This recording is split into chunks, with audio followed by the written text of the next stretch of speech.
morning, Indians. I'm Zayla Coleman. And I'm Gigi Macklin. For this newscast in this class, we are currently under construction, so you're going to have to bear with us. It looks great in here. Costner, give us a look at that.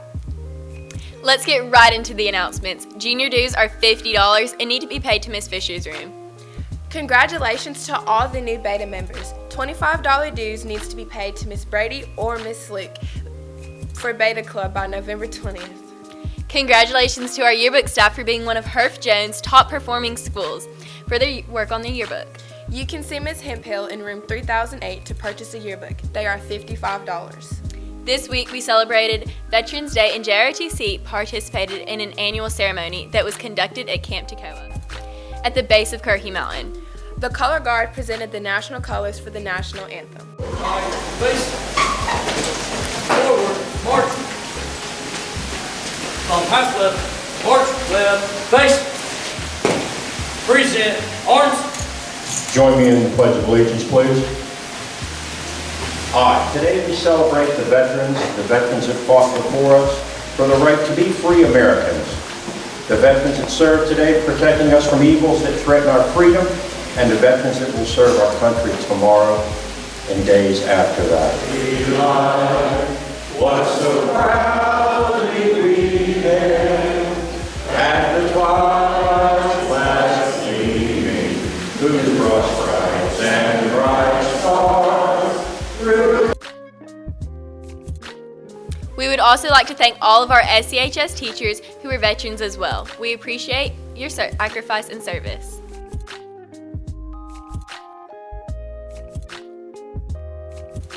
Now it's time for our Pet of the Week segment with Kylie Stedman.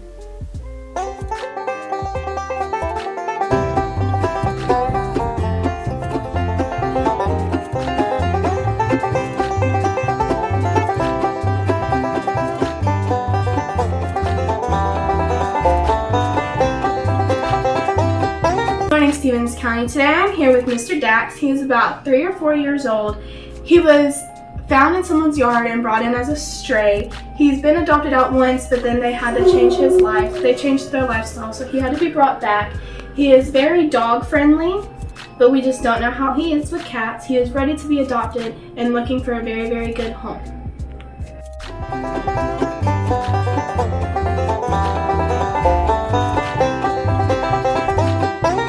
CTAE Spotlight of the Week is Business Pathway. Let's take a look at that now.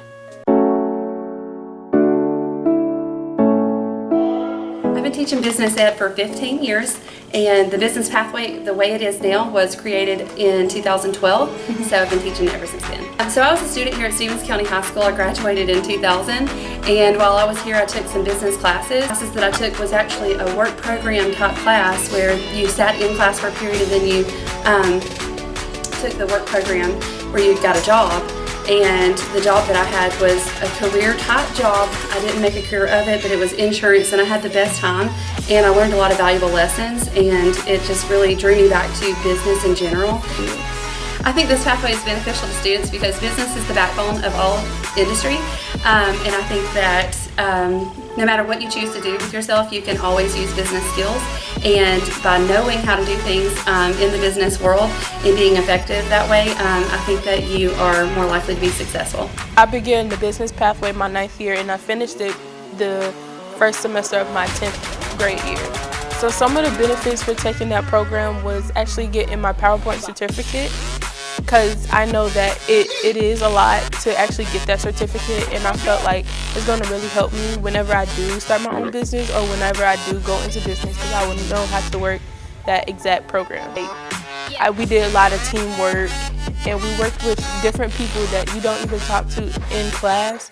So I got to be with different personalities, and I got to learn how to roll with people like that. Okay, my name is Ms. Fitzgerald. I'm the other business and technology teacher for that pathway here at the high school. This class is really great. It gives you a lot of real life skills. We talk a lot about jobs and interviewing and resumes, but we also spend a lot of time also working on personal finance. So learning how to have your own bank account, how to have a budget for when you decide to leave home one day, how to afford those things, how to save money, and just get familiar with those things. Like whenever you go into, you're gonna have to use business. It helps teaching you also like how to invest your money and like how to, when getting out of high school, how to keep yourself on track without going into debt or struggling for money.